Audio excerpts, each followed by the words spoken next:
함께 읽은 본문 말씀은 세례 요한의 사역, 다시 말해서 세례 요한이 예수님을 소개하는 장면을 기록하고 있습니다. 설교를 준비하는 내내, 또 실은 설교를 하고 있는 지금 이 순간에도 마음속으로 간절히 기도하고 있습니다. 하나님, 제 입술에 세례 요한의 증언을 주시고 그를 통하여 예수님의 하나님의 아들 되심을 밝히 드러내셨듯이 오늘 설교를 통해서도 예수님을 선명하게 부각시켜 주시길 원합니다. 듣는 모든 자들이 예수님을 바라볼 수 있는 은혜의 역사 베풀어 주시길 원합니다 라고 그렇게 기도하는 마음으로 여러분과 말씀의 은혜를 나누려고 합니다.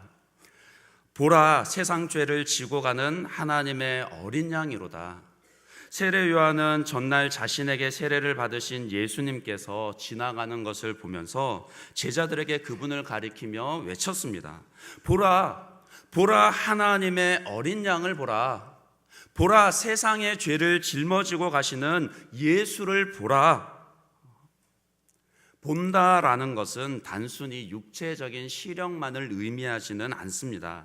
사람의 감각 중에서 의지가 곧바로 반영되는 것이 바로 시각입니다. 그렇기 때문에 보는 것에는 마음이 담기고 의지가 담기고 시력으로 보는 것 이상으로 훨씬 더 많은 의미들을 담고 있습니다. 오늘 본문에서도 본다라는 동사가 4번이 기록이 되어져 있는데 다 이 4번이 각각 다른 동사들이 사용이 되어졌습니다.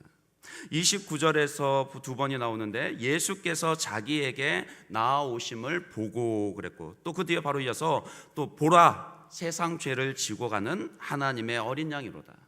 32절에도 보니까 내가 봄에, 33절에도 누구 위에든지 머무는 것을 보거든, 우리말에서는 보고, 보라, 봄에, 보거든, 다 보라라는 동사가 사용되었지만 실은 각각이 다 다른 동사들입니다.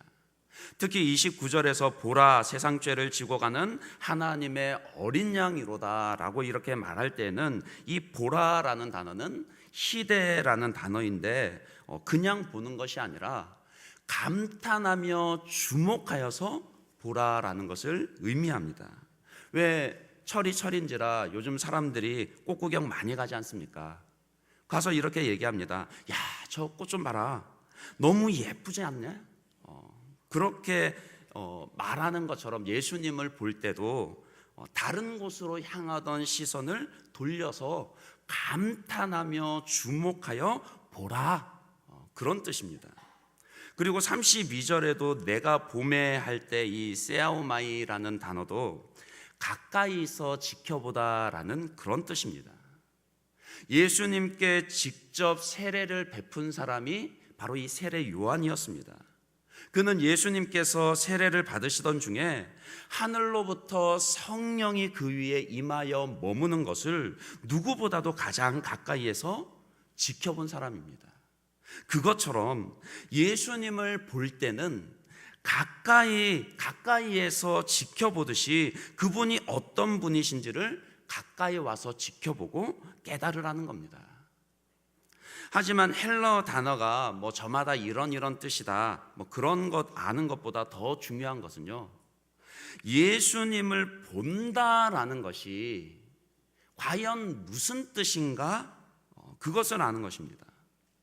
저는 지금 여러분들에게 성경을 따라 예수님을 보라라는 그런 말씀을 드리고 있는데, 그럼 여러분은 그 말씀을 어떤 의미로 어떻게 받아들이시겠는가라는 것을 묻고 있는 겁니다. 예수님을 본다라는 것이 무슨 뜻입니까? 예수님을 보라라는 이 말씀은 요한의 제자들만 받은 말씀이 아닙니다. 이 자리에 함께 드리는 저와 여러분도 실은 성령으로부터 하나님의 아들 예수 그리스도를 보라라는 요청을 받고 있습니다.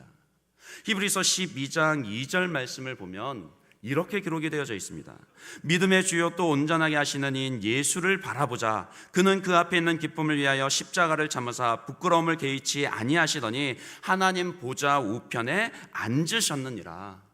믿음의 주요 또 온전하게 하시는 이인 예수, 하나님의 보좌 우편에 앉아 계신 예수를 바라보자라고 성경은 지금 우리에게 그렇게 말씀합니다. 그러니 예수님을 본다라는 것이 무슨 뜻입니까? 세례 요한의 제자들은 이 외침을 듣고서 정말 예수님을, 하나님의 어린 양을 보았고, 그래서 예수님 앞에 나왔으며 예수님을 따랐습니다. 예수님을 본다라는 것은 그분을 알기 시작한다라는 뜻입니다. 요한복음 17장 3절 말씀을 보면 같이 한번 읽어보겠습니다. 영생은 유일하신 참 하나님과 그가 보내신 자 예수 그리스도를 아는 것이니이다. 영생이 무엇이라고 말씀하고 있습니까? 하나님과 하나님께서 보내신 예수를 아는 것이다 라고 그렇게 설명을 합니다. 그런데 예수님을 아는 것은 그분을 바라볼 때 시작됩니다. 세상의 다른 것들로 향하던 마음의 시선을 돌려서 예수님께 집중한다는 뜻이요, 그분 앞에 나와서 인격적인 교제를 가지며 예수님을 알아간다라는 그런 뜻입니다. 그 결과 예수님께 감격하게 되고 예수님을 기뻐하게 되고 예수님의 말씀에 순종하며 그분을 따르게 됩니다. 그렇기에 그분을 바라본다라는 것, 예수님을 바라본다라는 것은 예수님과 동행하며 따르는 그 적극적인 믿음의 행동의 시작입니다. 이 시간 저와 여러분에게 예수님을 보게 되는 그런 은혜의 역사가 있기를 다시 한 번 더 주님의 이름으로 축복합니다. 예수님을 본다라는 것은 예수님을 알아가는 것의 시작이다라고 그렇게 말씀을 드렸습니다. 예수님을 아는 것은 영생입니다. 그분을 알게 되면 구원의 역사가, 회복의 역사가 그분을 보는 자들에게 시작이 됩니다. 그럼 먼저 예수님이 어떤 분이신지를 본문 말씀을 통해서 좀 더 깊이 살펴보겠습니다. 첫째로 예수님이 어떤 분이신가? 예수님은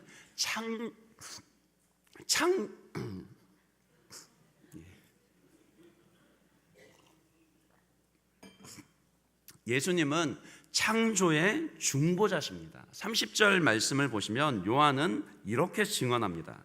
내가 전에 말하기를 내 뒤에 오는 사람이 있는데 나보다 앞선 것은 그가 나보다 먼저 계심이라 한 것이 이 사람을 가리킵니다. 예수님을 가리켜서 세례 요한이 뭐라 얘기를 하는 거니까 나보다 먼저 계신 분이라 이렇게 말합니다.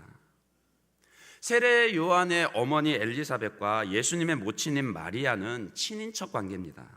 그런데 세례 요한은 예수님보다 6개월이 먼저 출생을 했습니다. 그 말은 세례 요한이 좀 멀긴 하지만 그래도 친척이니 자기가 예수님보다 먼저 태어났다라는 것을 알고 있었을 것이라는 그런 뜻입니다. 그런데 왜 그는 예수님을 가리켜서 나보다 먼저 계신 분이라 이렇게 말을 했을까요? 그게 도대체 무슨 말일까요? 단순히 육체적인 출생 시기만을 의미하는 것이 아님은 분명합니다. 그럼 무슨 의미일까요? 요한복음 1장을 어떻게 시작하고 있는지 앞에 문맥을 살펴보면 그 답을 찾을 수가 있습니다. 특별히 1장 1절부터 3절까지 말씀을 같이 한번 읽어보겠습니다. 같이 읽습니다. 시작.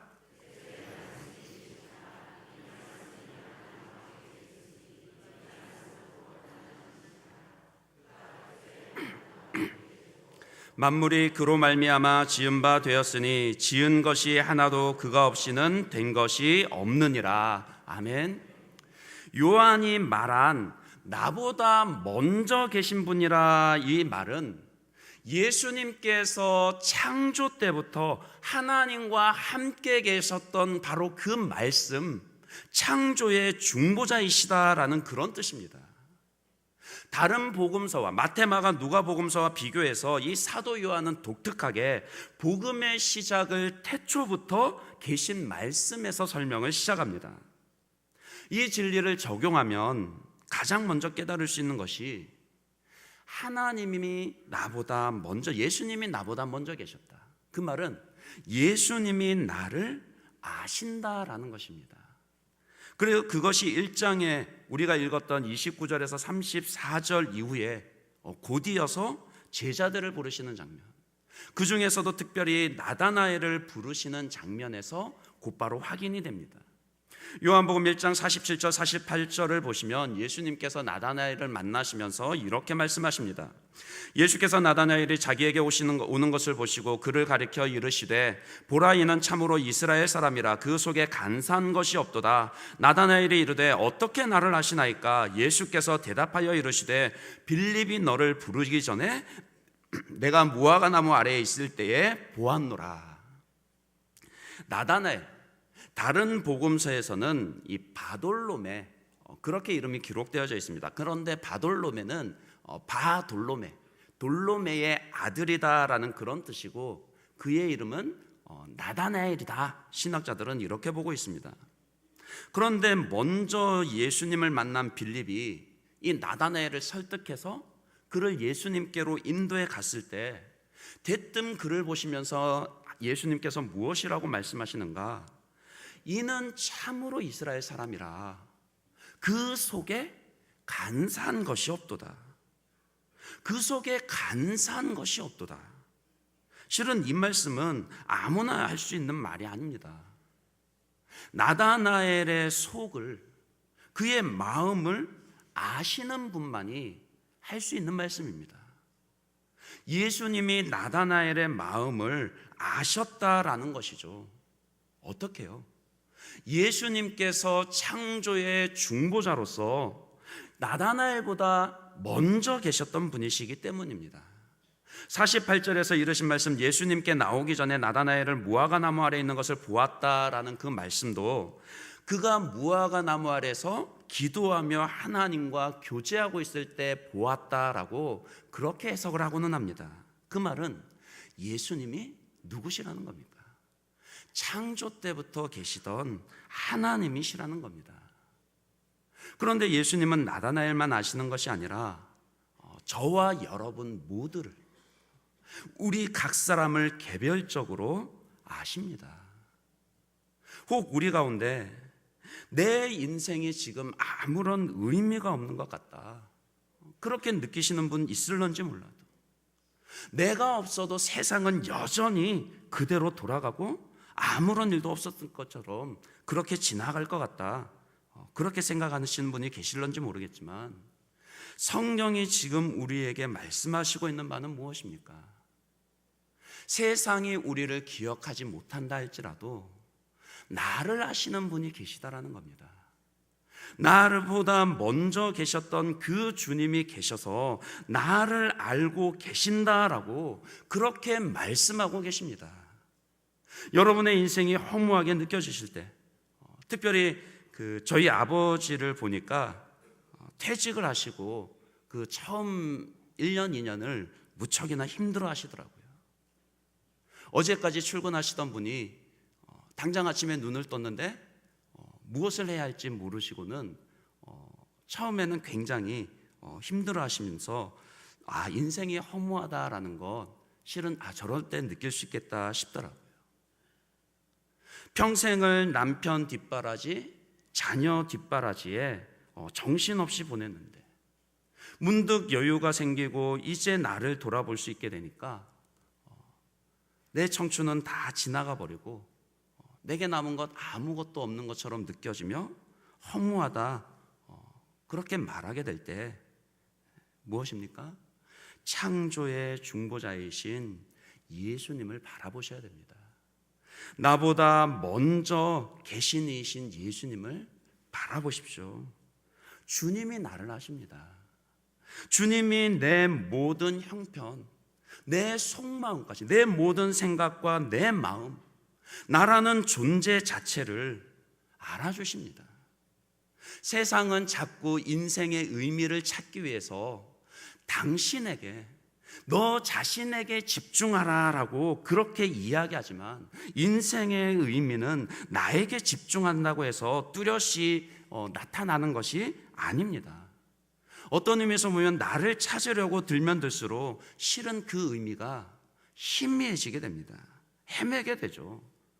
그래서 그 철학이 아직도 헤매고 있지 않습니까? 내가 어떤 존재인가, 그 답을 찾을 수 있는 것은 창조주 하나님께 주목할 때입니다. 진정 나를 아시는 분의 그 말씀을 들을 때 내 인생의 의미와 목적들을 분명히 알 수 있게 됩니다.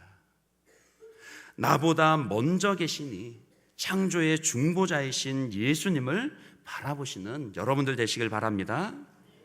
둘째로 예수님은 구원의 빛이십니다. 예수님께서 우리의 구원자가 되심을 실은 또 이 짧은 본문이지만 풍성하게 나타내 보이는데, 하나님의 어린 양으로 구원의 빛으로 그리고 성령으로 세례를 베푸시는 분으로 그렇게 표현합니다.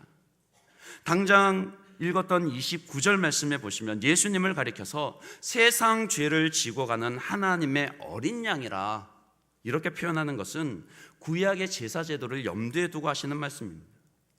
피 흘림이 없은즉 사함이 없느니라, 그 말씀처럼 반드시 하나님께 죄사함을 얻고 그분 앞에 나가기 위해서는 피 흘리는 제물이 있어야 합니다. 하나님께서 친히 우리를 위한 그 단번에 드리는 영원한 제사를 위해서 아들 예수 그리스도를 하나님의 어린 양으로 보내셔서 피 흘림의 제물이 되게 하셨습니다.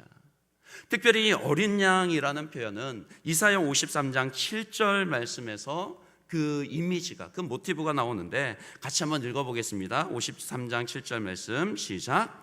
그가 곤욕을 당하여 괴로울 때에도 그의 입을 열지 아니하였으며 마치 도수장으로 끌려가는 어린 양과 털 깎는 자 앞에서 잠잠한 양같이 그의 입을 열지 아니하였도다.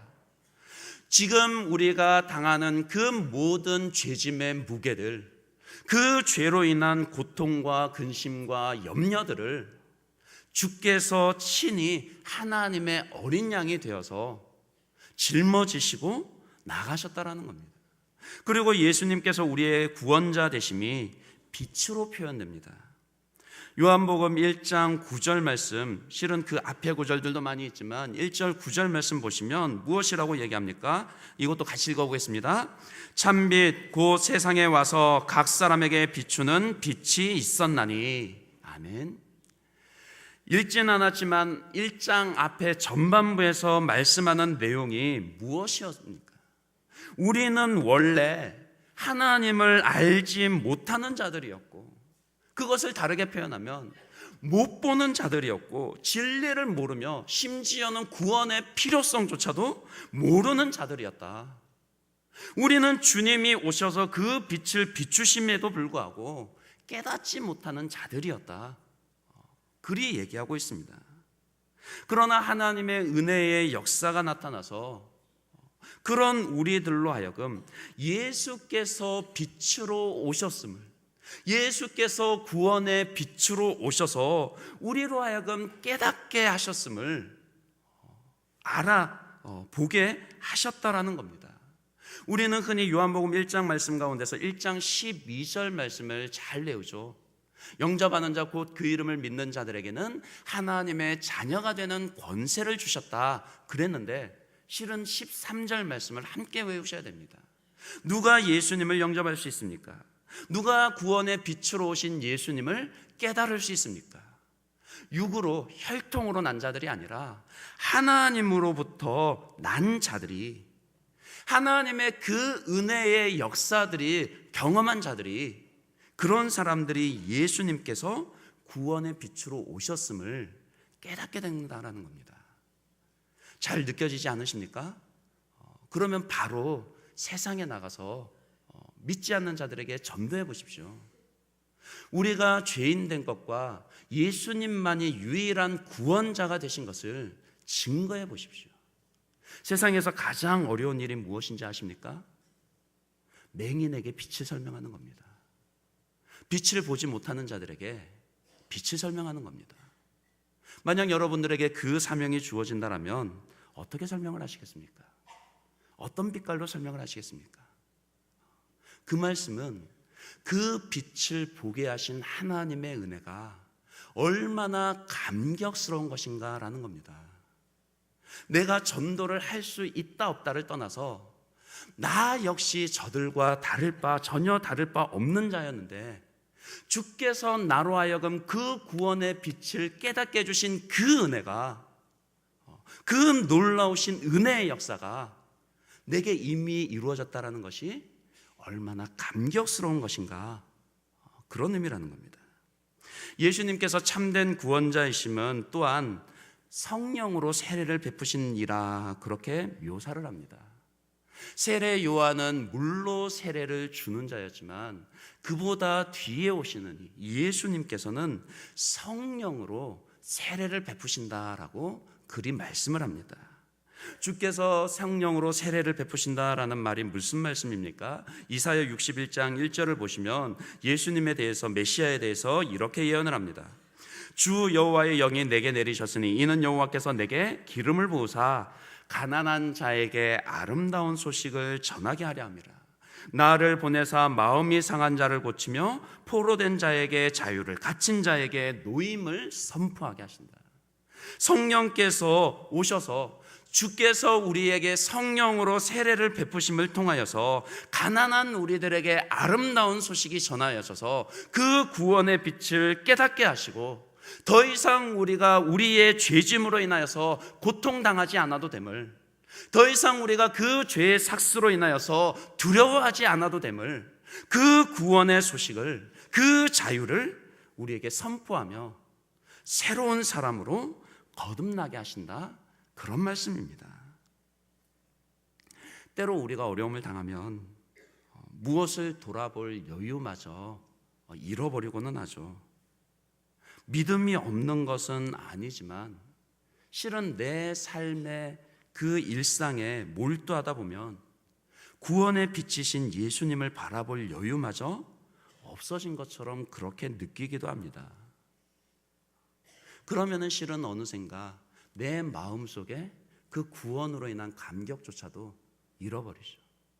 신앙생활을 하기는 하는데 예전에 느꼈던 그 감격, 내 안에 가득 차 있던 그 은혜, 도대체 어디로 가버렸는지, 어디서 새어버렸는지, 부지불식간에 그 잃어버린 은혜들 가운데서 실은 껍데기 모습만 남게 되는 경우들이 있습니다. 그러나 똑같은 환경에 놓인다고 해서 사람들이 다 똑같이 반응하는 것은 아닙니다. 똑같이 어려움에 처한다고 해서, 똑같이 분주한 일상에 내몰린다고 해서 다들 똑같이 예수님을 바라보는 것을 멈춰버리는 것은 아닙니다. 다르게 반응할 수 있습니다. 여러분은 다르게 반응할 수 있습니다. 힘들어도요, 바쁘시더라도요, 구원의 빛이신 예수님을 바라볼 수 있는 여유는 얼마든지 여러분들이 만들어낼 수 있습니다. 왜요? 여러분들은 하나님의 자녀이니까요. 구원의 빛이 비추인다고 해서 다 그 빛을 깨달을 수 있는 것 아니라고 했습니다. 하나님의 은혜로 주의 성령께서 거듭나게 한 자들, 그 구원의 빛을 깨달은 자들은요, 아무리 깜깜한 어둠 가운데서도 그 빛을 바라볼 수 있는 여유를 찾을 수 있습니다. 아니, 오히려 더 깜깜하고 어둡고 절망스러운 상황이기 때문에 그 빛을 바라보는 것에 더 집중하며 몰두하게 됩니다. 여러분들은 이미 그 빛이 비추인 자들이 아닙니까? 그렇다면 하나님의 어린 양 예수를 바라보시기 바랍니다. 나의 모든 고통과 어려움 담당하신 그 하나님의 어린 양 예수를 바라보십시오. 그분을 바라보는 가운데 지금의 어려움을, 현실의 복잡함을 이겨낼 수 있는 그런 힘을 얻으시게 될 겁니다. 셋째로 예수님이 어떻게 묘사되고 있습니까? 예수님은 하나님의 아들이십니다. 독생자라 흔히 얘기하는데 우리는 독생자 그렇게 부르면 흔히 외아들이라 그렇게만 생각하기가 쉽습니다. 그런데 성경에서 이 요한복음에서 말하는 독생자라는 말은 외아들이다 이 말 이전에 하나님과 같은 본질을 가지신 분이다라는 그런 뜻입니다. 다시 말해서 하나님의 아들 예수, 독생자 예수라는 말은 예수님이 하나님과 동등된 그 영광과 존귀와 그 신성을 가지신 분이신데, 그분이 우리에게 찾아오셔서 육체를 입고 오셔서 우리에게 하나님을 보여주시는 그런 분이시다, 그런 뜻으로 말씀하고 있다라는 겁니다. 그러니 제자들 가운데 빌립이 예수님 우리에게 하나님을 보여주십시오 이리 말할 때 예수님께서 뭐라 말씀을 하셨습니까? 너는 이미 나를 보고 있는데 왜 또 하나님을 보이라 그러느냐, 그리 말씀하시지 않으셨습니까? 요한복음 1장 14절에서도 이렇게 말씀합니다. 같이 한번 읽어보겠습니다. 말씀이 육신이 되어 우리 가운데 거하심에 우리가 그의 영광을 보니 아버지의 독생자의 영광이요 은혜와 진리가 충만하더라. 아멘. 하나님은 영이시기 때문에 실은 우리의 육체의 시력으로는 볼 수 없지만, 육체를 입고 우리 가운데 찾아오신 그 예수님을 통해서 우리가 하나님을 보고 하나님이 어떤 분이신지 확인할 수 있게 되었다는 겁니다. 그래서 18절 말씀에는 무엇이라 그럽니까? 본래 하나님을 본 사람이 없으되 아버지 품속에 있는 독생하신 하나님 예수께서 우리와 함께 하시는 하나님을 나타내셨느니라, 그리 말씀하는 겁니다. 하나님은 멀리 계시지 않습니다. 우리는 자꾸 내가 힘들고 어려울 때 하나님 도대체 왜 나를 돕지 아니하시며 내게서 멀리 계십니까? 그리 생각하기 쉬운데 결코 그렇지 않습니다. 14절 말씀에서 우리 가운데 확인시켜 준 것이 무엇입니까? 말씀이 육신이 되어 우리 가운데 거하심에, 여기서 말하는 이 거하심에라는 단어는 장막을 편다 이런 뜻입니다. 우리식으로 얘기하면 집을 짓는다라는 뜻입니다. 우리 삶의 자리 가운데 예수님께서 친히 찾아오셔서 터를 닦으시고 집을 지으셨다라는 그런 뜻입니다. 하나님이 우리와 함께 하십니다. 하나님이 우리와 가까이 계십니다. 하나님의 아들 독생자 예수를 바라보십시오. 그러면 하나님이 결코 멀리 계시지 않으심을, 하나님이 우리와 함께 하심을 확인하게 될 것입니다. 하나님의 어린 양이신 예수를 바라보시기 바랍니다. 바라보시되 그분을 오랫동안 지켜보십시오. 그분을 가까이 나가서 그분을 지켜보십시오. 다른 것들 바라보는 그 시선들을 돌리셔서 예수님께만 집중하여서 그분을 바라보십시오. 예수님께서 창조의 중보자가 되심을 깨달을 때까지, 그래서 그분이 나를 알고 계심에 내 마음이 감격할 때까지 그분을 바라보십시오. 예수님께서 구원의 빛이심을 깨달을 때까지, 그래서 그 구원의 빛으로, 그 구원의 빛을 볼 수 있는 하나님의 자녀로 나를 부르셨음이 얼마나 대단한 은혜이며, 오늘 내가 잠시 당하는 이 환난과 어려움들이 얼마나 이겨낼 수 있는 것들인지, 그 기적을 깨달을 때까지, 마음이 회복될 때까지 그분을 바라보십시오. 예수께서 하나님의 아들 독생자이심을 깨달을 때까지요. 그래서 하나님이 우리 가운데 함께 하시며 결코 멀리 계시지 아니하시며 하나님의 그 영광을 볼 수 있을 때까지 하나님의 어린 양 예수를 바라보시기를 간절히 빕니다. 예수를 보면요, 하나님을 사랑하게 됩니다. 주님을 바라보는 자들이요, 실은 주님을 사랑하게 됩니다.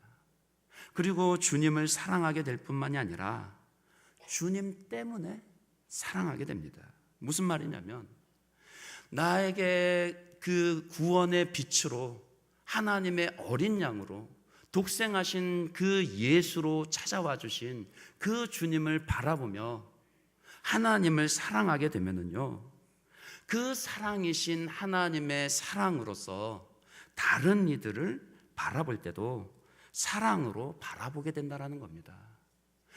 하나님을, 주님을, 예수님을 본 자들만이 세상에 나가서 그분을 증거하는 사명을 감당할 수 있게 됩니다. 얼마 전에 그 인공지능 알파고와 이세돌 기사의 바둑 대결이 있었죠. 바둑에는 세 가지 돌이 있다고 그러죠. 검은 돌, 흰 돌, 이세돌이 있다고 그러죠. 그 바둑 대결이 있고 난 이후에 많은 사람들이 관심을 가졌습니다. 실은 저는 바둑을 잘 못 두는지라 그다지 관심을 가지진 않았었는데 그즈음에 미용실을 갔는데 그 머리를 깎아주던 그 미용사가 그렇게 묻더라고요. 손님 혹시 그 이세돌 대결하는 거 보셨어요? 묻더라고요.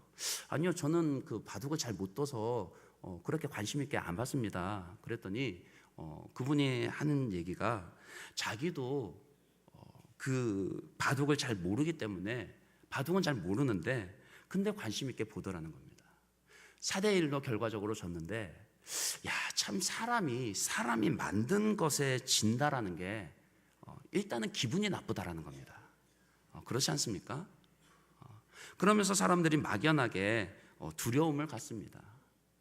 저렇게 기계가, 인공지능이 사람을 이기게 될 정도라면 혹시라도 나중에 저것이 오류가 생기면 기계가 인간을 지배하게 되지는 않을까? 그런 막연한 두려움을 갖습니다. 또 어떤 사람들은 과연 그러면은 인공지능이 사람을 대체할 수 있는 그런 직업군이 뭐냐, 그 리스트를 쭉 뽑아놓은 그런 기사들에 관심을 갖습니다.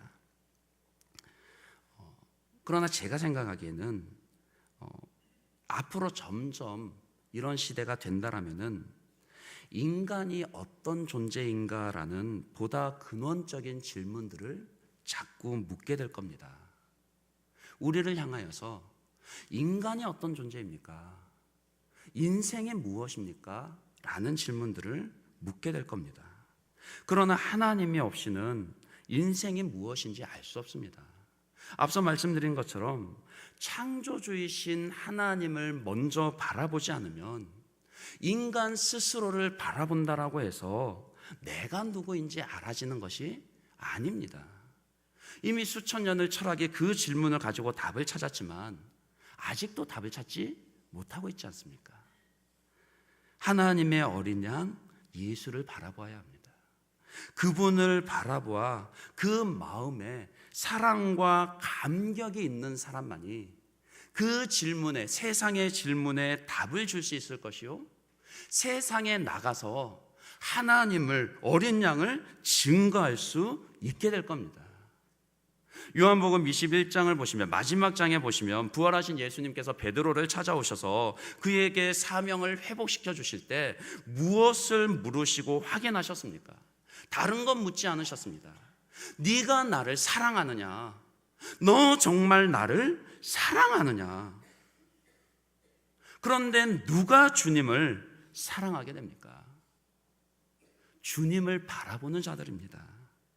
주님을 바라보는 자들이 그 마음에 주님을 향한 사랑이, 주님을 향한 열정이 불같이 일어나게 되고 그 열정이 우리로 하여금 세상에 나가 그분의 영광을 드러내는 사명에 헌신하게 됩니다. 오늘 본문 1장 31절에서도 세례 요한이 자기 사명을 따라 예수님께 세례를 베푼 이유를 무엇이라고 얘기하고 있습니까? 31절 말씀을 보시면 그를 이스라엘에 나타내려 함이라. 처음에 세례를 베풀 때만 해도 요한 역시 예수님이 누구신지 몰랐습니다. 그분이 예수님이 누구신지 아예 몰랐다라는 의미보다는 그분이 하나님의 어린 양이시라는 사실을 깨닫지 못했다라는 거죠. 그러나 세례를 베푸는 가운데 성령의 임하심을 보게 되었고 그 예수님을 이제 다시 보게 되었고 그 예수님이 누구신지 깨닫게 되니까 그분을 향한 사랑과 열정을 가지고 사명감을 가지고 그 이튿날부터 제자들에게 뭐라 얘기합니까? 보라, 세상 죄를 짊어지고 가는 하나님의 어린 양을 보라, 그렇게 외치게 되었습니다.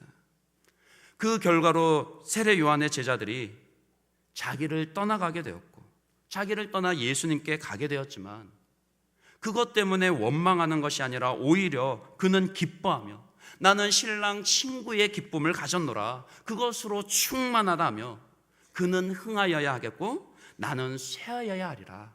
이리 말하며 오히려 자기 사람들을 예수님께로 보냈었습니다. 어떻게 세례 요한이 그런 믿음의 모습이 나오겠습니까? 하나님의 어린 양을 보았기 때문입니다. 그렇게 예수님을 본 자들은 예수님을 사랑하게 되고 세상에 그분을 증거하게 됩니다. 예수님도 직접 그렇게 말씀하십니다. 17장 18절 말씀을 보시면 아버지께서 나를 세상에 보내신 것 같이 나도 그들을 세상에 보내었고 같이 그랬습니다. 하나님께서 아들 예수를 육신을 입은 몸으로 우리 가운데 보내신 것처럼, 그렇게 보내셔서 우리에게 하나님을 나타 보이게 하신 것처럼 예수님도 똑같이 우리를 세상에 보내어 주님을 나타내 보인다라고 그렇게 말씀합니다. 그런데 문제는 뭡니까? 세상이 어떤 곳입니까? 빛이 와서 비춰도 깨닫지 못하는 곳이죠. 그런 곳에 가서 빛을 비추려고 하니 쉽겠습니까? 어렵겠습니까? 어렵죠. 무지 어렵습니다.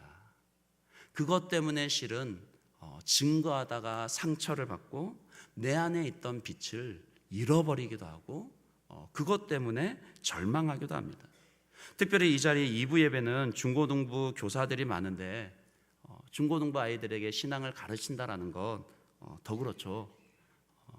제가 중등부를 맡다가 고등부를 똑같은 아이들을 고등부를 맡게 됐었는데 그때 한 아이가 고등부에 올라와서 저에게 찾아와서 이러는 겁니다.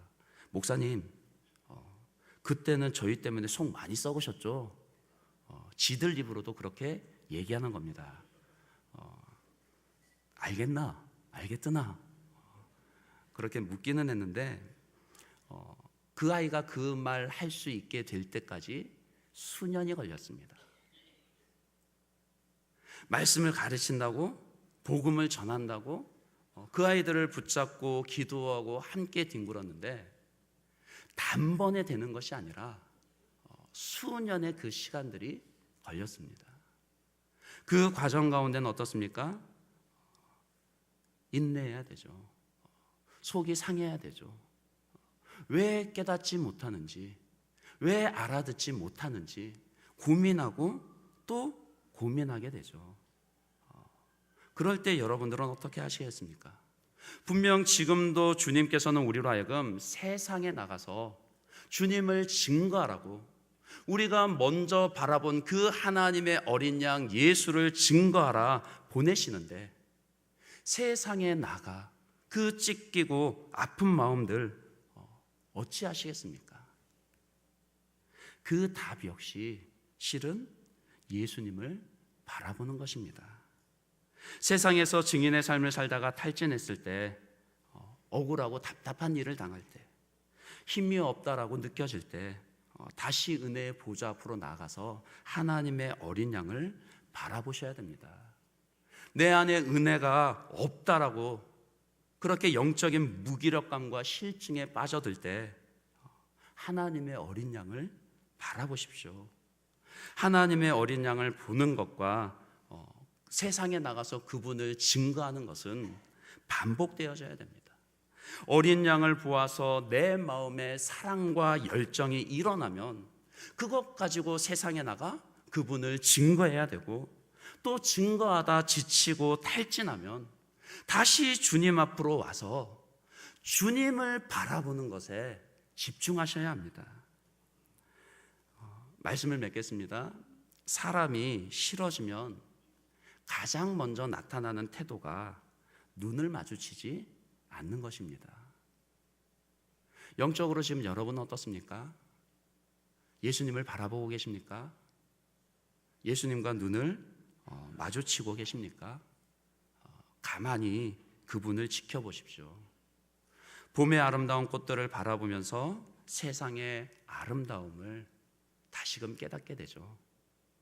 잠들어 있는 아이들, 잠들어 있는 배우자, 가족을 가만히 지켜보면서 식어버린 애정이 다시 차오르는 그런 경험들을 이야기하죠. 마찬가지입니다. 보라, 하나님의 어린 양을 보라. 이 말씀은 처음 예수 믿는 자들에게만 해당하는 말씀이 아닙니다. 바로 저와 여러분에게 오늘도 세상에 나가서 주님을 증거해야 할 그 사명을 가진 저와 여러분에게도 필요한 말씀입니다. 예수님을 바라보시면서 그분이 나를 아시는 창조의 중보자가 되심을, 그분이 구원의 빛이 되심을, 그분이 하나님의 독생자가 되심을 깨달을 때까지 하나님의 어린 양 예수를 바라보시는 저와 여러분 되시기를 주님의 이름으로 축원합니다.